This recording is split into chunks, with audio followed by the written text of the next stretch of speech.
Egypt, 1965. Part 1. The Glimmer Beneath the Sands. The Egyptian desert stretched endlessly before Yusuf, an unbroken sea of golden sand rippling beneath the merciless afternoon sun. He was no stranger to the harshness of this land. His feet had wandered these dunes for years, leading his flock of sheep across the desolate landscape. The world around him was a symphony of silence, interrupted only by the soft bleating of the sheep and the occasional whisper of the desert wind. To Yusuf, this silence was both a companion and a challenge. It forced him to confront his thoughts, his prayers, and the solitude of his simple life. On this particular day, as the sun began its descent, casting the desert in a fiery glow, Yusuf felt an unusual stillness in the air, as though the world itself was holding its breath. His sandals crunched over the hot sand, his eyes scanning the horizon for anything unusual. Though the desert appeared endless and unchanged, Yusuf had learned to read its subtle shifts.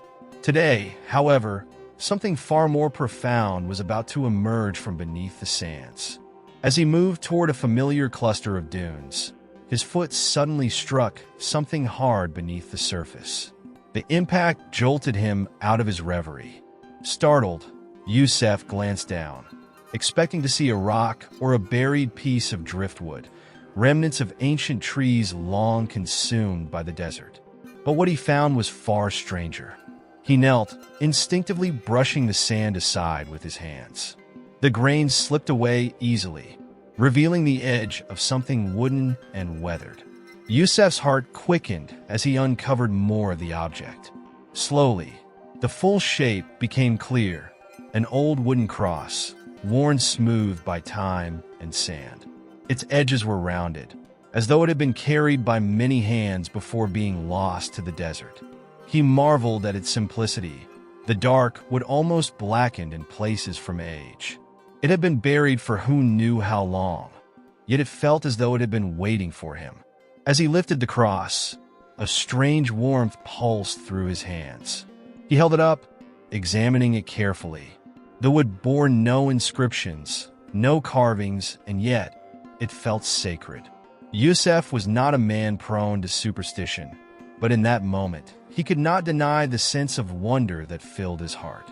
There was something about this cross, something he could not explain. The sun, now nearing the horizon, cast its final rays across the desert, painting the sky in hues of orange, pink, and gold.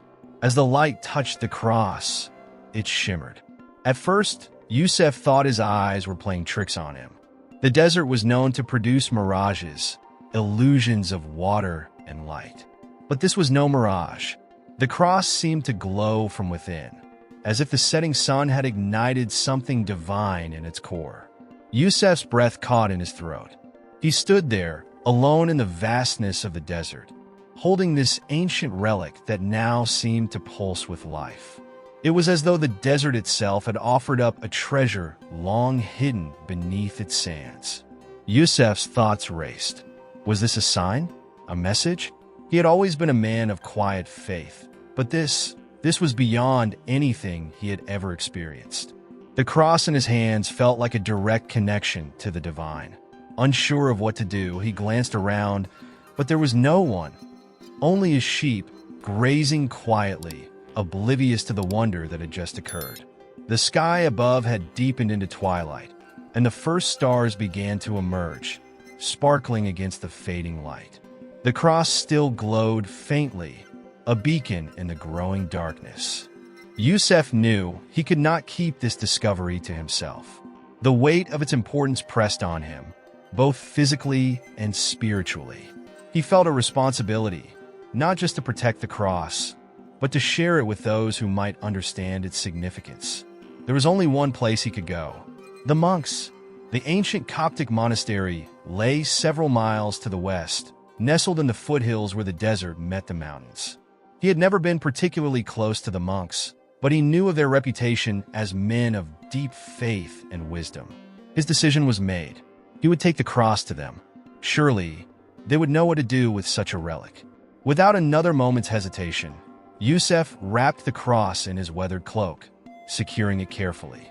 He glanced once more at the glowing horizon before setting off toward the distant monastery. As he walked, the desert's nighttime chill began to settle in, but Yusef felt no cold. The cross seemed to radiate warmth, not in a physical sense, but in a way that comforted his soul. He moved swiftly across the sand, his sandals kicking up small clouds of dust with each step. The journey would take him several hours, but he felt a sense of urgency, as if the cross itself was guiding him forward. With every step, Yusef's mind raced with questions.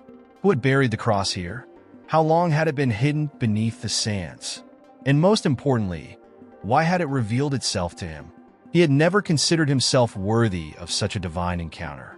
He was just a shepherd, a man who spent his days tending to sheep and living in the shadows of the desert's majesty. But now, it seemed that God had chosen him for something greater. The sky above was now a canvas of stars, each one twinkling like a distant promise. Yusef's path was lit by the faint glow of the moon. But more than that, it was the cross that guided him. As he approached the monastery, its silhouette rose against the dark sky, the ancient stone walls standing as a testament to centuries of faith. Yusef's heart swelled with anticipation and uncertainty. What would the monks say? Would they believe his story? Would they recognize the significance of what he had found? As he reached the gates of the monastery, he paused for a moment, staring at the heavy wooden doors. His journey had been long, but he knew that this was only the beginning. With a deep breath, Yusef knocked on the door, the sound echoing through the stillness of the night. He clutched the cross tightly beneath his cloak, feeling its warmth once more as the door creaked open, revealing the quiet sanctuary within. Part 2. Whispers of the Sacred. The heavy wooden doors of the monastery creaked open, revealing a world bathed in dim candlelight. The scent of incense filled the air, a soothing blend of frankincense and myrrh, permeating every corner of the ancient stone walls. Yusef stepped inside, his worn sandals echoing softly against the cold, smooth floor. His journey through the desert had left him tired, but the weight of the cross in his arms filled him with a sense of purpose that outshone his fatigue.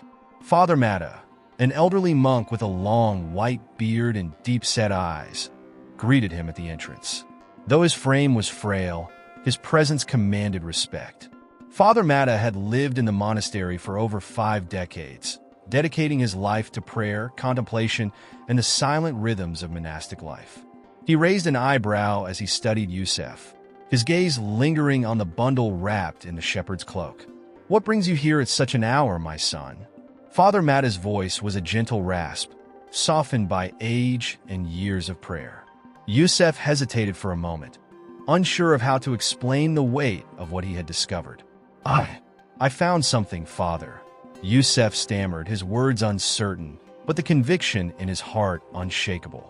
Slowly, with great reverence, he unwrapped the cross, revealing it to Father Matta. The candlelight flickered against the wood, casting a soft glow as if the relic itself responded to the holy environment. Father Matta's eyes widened. The monks who had been busy preparing for the evening prayers stopped in their tracks, drawn by the sight of the cross. For a moment, the entire room fell into a hushed silence. It was as if time itself paused, waiting for someone to speak. The air thickened with an unspoken reverence, as if they were standing on sacred ground. "What is this?"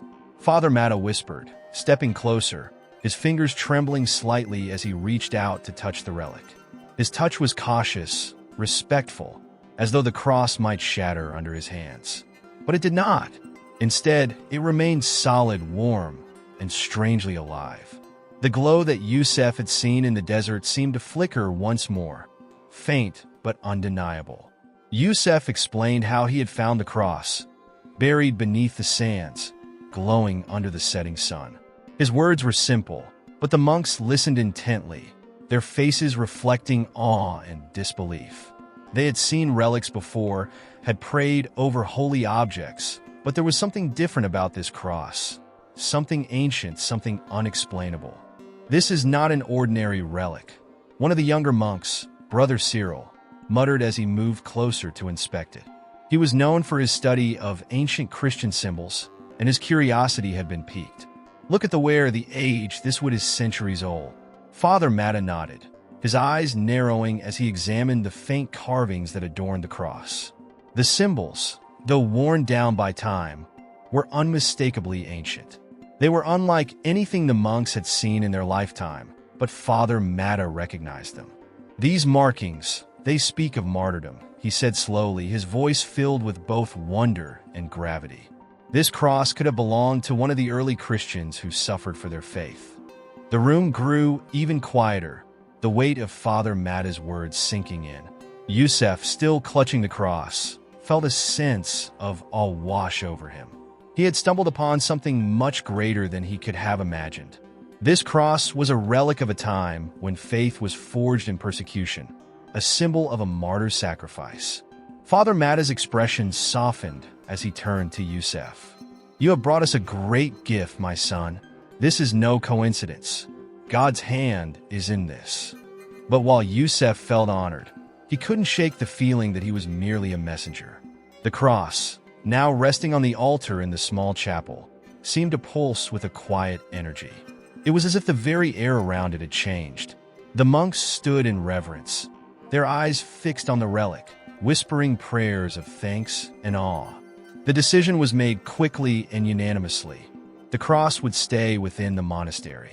It would be guarded and revered, placed on the altar for prayer and reflection. But as the monks began to prepare for evening prayers, something unexpected happened. As Father Matta knelt before the altar, leading the others in a hymn of praise, the cross began to glow again. This time, the light was stronger, more pronounced. It filled the chapel, casting shadows along the ancient stone walls.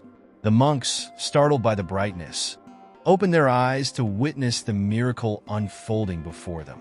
The light wasn't harsh or blinding, but warm, like the embrace of the morning sun after a long, cold night. Brother Cyril gasped, his voice trembling. It's a sign." Father Matta's lips parted, but no words came. He had spent his entire life devoted to prayer, hoping for divine revelation, and now it seemed that God had chosen this small, forgotten monastery as the stage for a miracle. He bowed his head, tears filling his eyes as he whispered a prayer of thanks. "Lord, we are unworthy of this blessing." The monks knelt in unison, their hearts full of gratitude and wonder. The glow continued, illuminating the cross in a way that felt both mystical and familiar. It was as if the cross had come to life, reminding them of the ancient faith that had sustained the early Christians. The air was thick with holiness, and for the first time in many years, the monastery felt alive with purpose. Yusef, though overwhelmed by the spectacle before him, remained silent. He had been the one to find the cross, but he felt no sense of ownership. Instead, he felt as though he had been entrusted with something sacred, something that belonged to all who sought God. As the glow began to fade, leaving the cross in a soft, golden shimmer, the monks looked to Father Matta for guidance. "What shall we do now?" one of them asked, his voice barely above a whisper. Father Matta stood slowly, his old bones creaking as he rose from his knees. His face, though lined with age, shone with a newfound vigor. "We must keep this cross here, safe in God's house," he said, his voice firm with conviction. "But we must also share its light with those who seek it. This cross is not just for us. It is for all who believe." The monks nodded in agreement, their hearts swelling with a sense of purpose they had not felt in years. The small monastery, once forgotten by the outside world, had become a beacon of faith. And Yusef, the humble shepherd, had become a messenger of God's will. As the evening prayers concluded, Yusef felt a deep peace settle over him. The cross had found its home, and he had played a part in its discovery. But this, he knew, was only the beginning. The world outside the monastery would soon hear of the cross, and the pilgrims would come, seeking healing, hope, and faith. The monastery would never be the same again. Part 3. The Rising Tide of Miracles. It had been a month since Yusef had brought the cross to the monastery, and the once forgotten stone sanctuary now buzzed with life in ways no one had anticipated. What began as a quiet place for monks devoted to prayer and contemplation had transformed into a center of pilgrimage, drawing visitors from every corner of Egypt. The once empty chapel now echoed with the voices of believers, desperate for a glimpse of the cross that had sparked whispers of miracles. The cross had become the heart of the monastery, placed reverently upon the altar for all to see. It no longer glowed constantly, but in moments of prayer and deep devotion, its light would softly shimmer, as if responding to the faith of those around it. The monks, who had lived in silence for years, now found themselves ministering to the needs of the hundreds who passed through their gates. It was a drastic change from their old life, but none could deny that God was at work among them. In the early days after the cross's arrival, the first signs of its miraculous power began to emerge. At first, it was small. A monk who had been suffering from arthritis for years knelt in prayer before the cross and found his pain easing. He stood taller the next day, his joints no longer aching as they had for the better part of a decade. His eyes were wide with disbelief, but his heart was filled with gratitude. Word spread quickly. Soon, people from nearby villages arrived, hoping to receive their own blessing.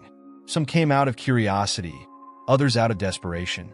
A mother carried her feverish child on her back, her feet worn and dusty from the journey. She entered the chapel with tears in her eyes, kneeling before the cross and praying for her son's recovery. Within days, the child's fever broke, and he was seen running through the monastery's courtyard, his laughter filling the air. But it wasn't just physical healing that occurred. People reported feelings of deep peace, clarity, and spiritual renewal after spending time in the chapel. Many came burdened by years of hardship and left with a lightness in their hearts, as though the cross had absorbed their suffering. Father Matta, observing all of this, was careful not to attribute too much to the object itself. "It is God who heals," he reminded the visitors. "The cross is merely a reminder of his love and sacrifice." Yet the signs continued to grow. One night, a woman named Amina arrived, cradling her son, who had been bedridden for months with an illness that no doctor could cure. She had heard the rumors of the cross's power and made the long journey in the hope of saving her child. As she knelt before the altar, tears streamed down her face, her voice hoarse from the many prayers she had already offered on the road. She placed her hand on the base of the cross and whispered, "Lord, if you are here, please save my son." The monks, moved by her desperation, gathered around her, offering prayers of their own.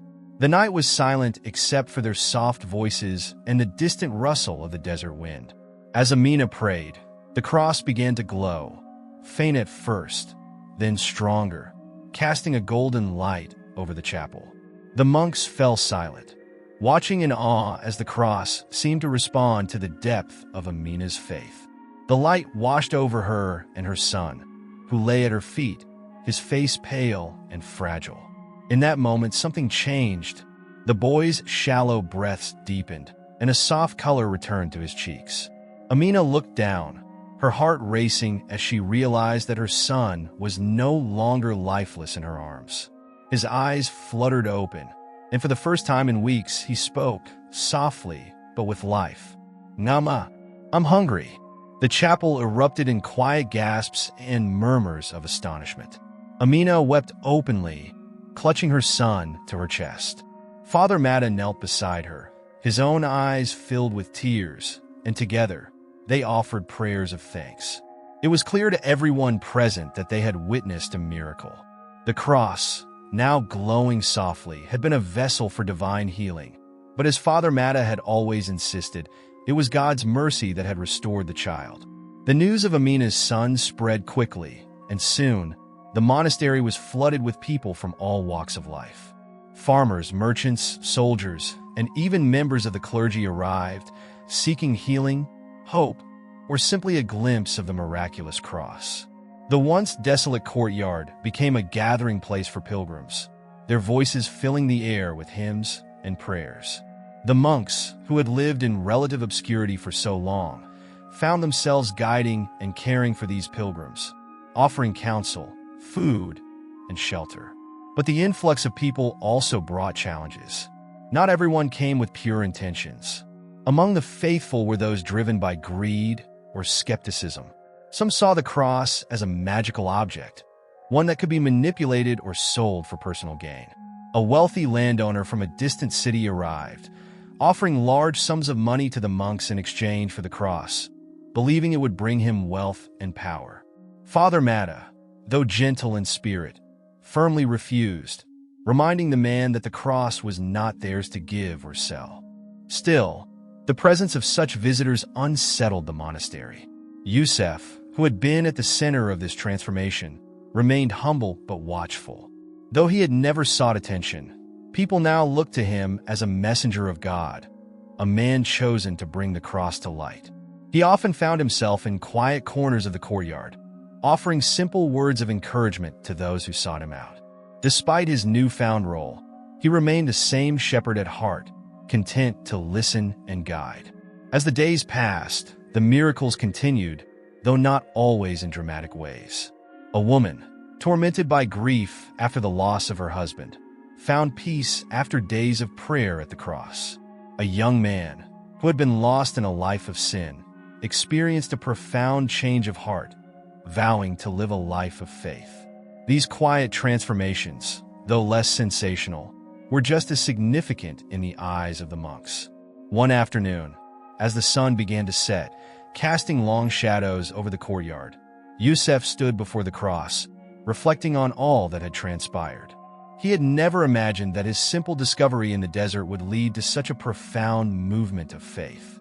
The cross had brought healing, hope, and renewal to so many, but it had also tested the hearts of those who encountered it. Yusef knew that while the miracles were a gift, they were also a reminder of the deeper faith that God required. Father Matta approached Yusef, his face lined with both joy and concern. "We have been blessed, Yusef," he said softly, "but we must remain vigilant.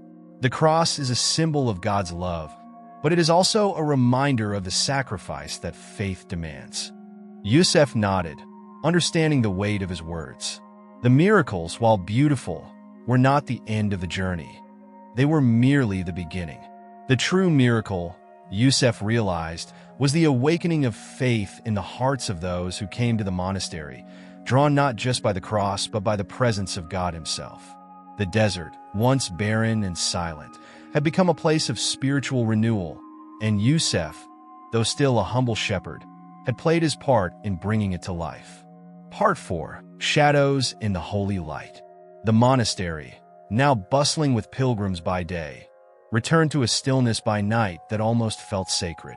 The flickering glow of candles reflected off the ancient stone walls, casting long shadows across the courtyard. Yet, on this particular night, the quiet felt different. Tense, uneasy, as if the walls themselves were aware of an impending disturbance.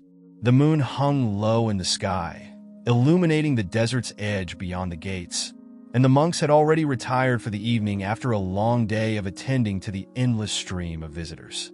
Yusef, however, could not sleep. He wandered the courtyard, the cool night air soothing after the heat of the day, his thoughts heavy with the recent events.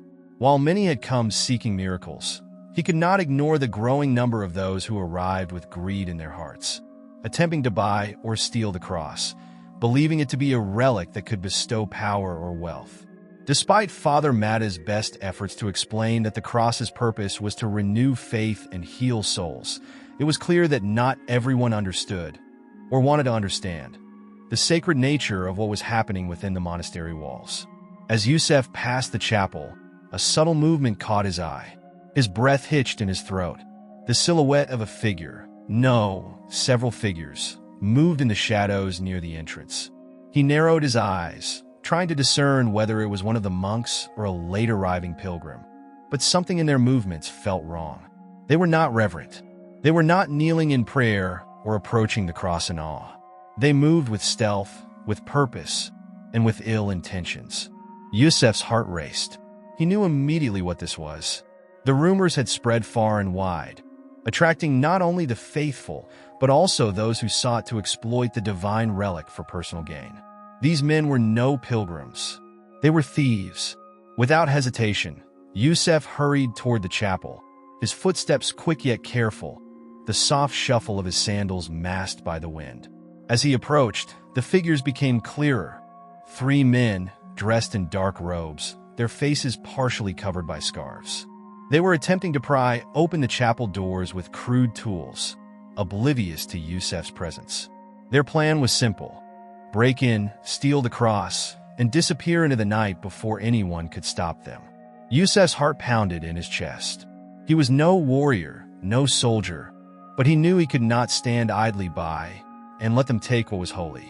Drawing a deep breath to steady his nerves, he stepped forward, his voice cutting through the quiet night. "What are you doing?" The men froze, their heads snapping toward Yusef, who stood tall despite the fear coursing through his veins. For a moment, silence hung between them, the thieves clearly surprised to be confronted by someone they did not expect. The leader of the group, a tall man with cold, calculating eyes, stepped forward, his hand gripping the tool in his palm, as if weighing whether to use it as a weapon. "This doesn't concern you, shepherd," the man hissed, his voice low and menacing. "Go back to your flock. This cross belongs to us now." Yusef swallowed hard, but he did not retreat. His hands trembled slightly, but he kept his voice steady. "The cross does not belong to anyone. It's a gift from God, not something to be stolen or sold." The leader sneered, taking another step toward Yusef, his expression darkening. "You don't understand. That cross is worth more than this entire monastery. We've been paid well to take it, and we will. Now leave before you get hurt." Yusef's eyes flicked briefly toward the chapel, where the cross rested just beyond the door. Its presence had changed so many lives, and Yusef knew that allowing these men to take it would defile everything the cross stood for. He clenched his fists, his fear giving way to a surge of righteous anger. "I won't let you," Yusef said firmly, his voice carrying more conviction than he had ever felt before. He stepped forward, putting himself between the thieves and the chapel door. "If you want that cross, you'll have to go through me." For a moment, the leader's face twisted in frustration. He had not expected such resistance from a simple shepherd. His 2 companions exchanged uneasy glances, clearly less eager to resort to violence. But before they could act, something remarkable happened. From inside the chapel, a faint golden light began to emanate, growing brighter with each passing second. The glow seeped through the cracks in the door, casting the courtyard in an ethereal light that was both warm and awe-inspiring. The cross, hidden within, had once again come alive with divine energy, as if responding to the danger that threatened it. The thieves hesitated, their eyes wide with fear. They could not deny what was happening. The glow intensified, filling the entire courtyard with a brilliance that seemed too bright to be natural, yet it was not blinding. It was as if the very presence of God had descended upon the monastery, protecting the sacred relic from those who sought to defile it. The leader stumbled back, his face pale and his bravado shattered. What is this?" he stammered, his voice trembling with disbelief. Yusef, feeling the warmth of the light wash over him, stood firm. "This is God's house," he said softly, his words carrying the weight of truth. "You cannot take what is not yours. Leave now, before it's too late." The thieves, shaken by the undeniable divine intervention, turned on their heels and fled into the night without another word, their tools abandoned in the dirt. Yusef watched them disappear into the desert, their figures swallowed by the shadows beyond the monastery walls. His heart raced, but not from fear, from the overwhelming sense that he had just witnessed a miracle. The light from the cross slowly dimmed, returning the courtyard to its previous stillness. Yusef exhaled deeply, feeling a strange mix of relief and awe. He had faced down thieves, but it was the cross and the power of God that had truly saved the night. Father Matta and several other monks, awakened by the commotion, arrived at the scene moments later, their expressions a mixture of concern and curiosity. "What happened here?" Father Matta asked, his eyes scanning the courtyard and the faint glow still lingering in the air. Yusef, still catching his breath, gestured toward the chapel. "They tried to take the cross," he explained, his voice steady but filled with emotion. But the cross, it protected itself. Father Matta's gaze softened as he looked toward the chapel door. "God's will is clear," he murmured, his voice filled with reverence. "The cross was meant to be here. It will remain here, under his protection." Yusef nodded, feeling the truth of those words deep in his heart. The events of the night had only strengthened his faith. And as he stood with the monks in the quiet courtyard, he knew that the cross was more than just a relic. It was a living testament to God's power, a symbol that could not be stolen or diminished by greed or ill intent. The monastery, once forgotten and isolated, had become a beacon of faith, and Yusef, though still a humble shepherd, had found his place in this divine story. The thieves had fled, but the cross remained, its light unbroken, its presence eternal. Part 5. The Eternal Light of Faith. The first light of dawn filtered through the narrow windows of the chapel, casting golden rays across the stone floor. The soft sound of prayers whispered by the monks filled the sacred space, while outside, the early morning stillness settled over the desert like a protective veil. The monastery had resumed its daily rhythms, but a palpable sense of reverence lingered in the air, deepened by the recent miraculous events that had gripped the small community. Yusef knelt before the cross in the chapel, his hands folded in prayer. Though the cross had returned to its quiet stillness, its presence remained as powerful as ever, and Yusef could not help but feel the weight of everything that had transpired since he first uncovered it in the sands. What had once been a simple discovery had blossomed into something far greater than he could have ever imagined. The cross had become a symbol of divine intervention, a beacon of faith that had drawn people from all walks of life, and now it stood as a testament to God's unfathomable power. As the sunlight grew stronger, the door to the chapel creaked open, and Father Matta entered, his footsteps soft against the stone. His weathered face carried a serene expression, one that reflected both wisdom and gratitude. He approached Yusef, who remained deep in prayer, and gently placed a hand on his shoulder. "Yusef," Father Matta said quietly, "you have brought this cross to us, and with it a great blessing, but I sense that your heart is heavy." Yusef lifted his head and turned to face the elder monk, his brow furrowed in thought. "Father, I have seen miracles that I cannot explain. I have felt the presence of God in ways I never thought possible. But I wonder, what is to become of the cross? And of us? What will we do now that the world knows of this place?" Father Matta smiled softly, his eyes reflecting the wisdom of his many years. "The cross has changed us all, Yusef. It has renewed our faith, and it has reminded the world of God's power. But the cross is not an object to be possessed or feared. It is a symbol, a reflection of the greater miracle that is faith itself." Yusef nodded, though the weight of responsibility still tugged at him. "But there are those who would come to take it, as we saw with the thieves. How do we protect it? How do we ensure that it remains what it was meant to be?" Father Matta's gaze drifted toward the cross, where it rested on the altar, bathed in the soft glow of morning light. "The cross needs no protection, my son. It has already shown us that God's will prevails. It is we who must protect our hearts and our faith. The cross is a tool, a reminder of the sacrifice Christ made for us. As long as we remember that, no force on earth can take its meaning away." Yusef considered Father Matta's words, feeling a sense of peace slowly settling over him. He realized that the true miracle of the cross was not in its ability to glow or heal, but in its power to ignite faith in the hearts of those who came near it. The pilgrims, the monks, even the thieves, all had encountered something divine in its presence, and that was a miracle that could not be stolen or diminished. As they knelt together in prayer, the sound of footsteps echoed from the chapel's entrance. Brother Cyril, the younger monk who had taken a special interest in the cross's history, entered with an air of excitement. His eyes sparkled with the same fervor that had gripped him since the cross's discovery. "Father Matta," he said breathlessly, "there are more pilgrims arriving today. People are still coming from all over, hoping to see the cross." Father Matta rose slowly, his expression calm and thoughtful. "Then we must continue to welcome them," he said. "But we must also be careful to guide their hearts. The cross may draw them here, but it is faith that must bring them closer to God." Brother Cyril nodded, though Yusef could see the eagerness in his eyes.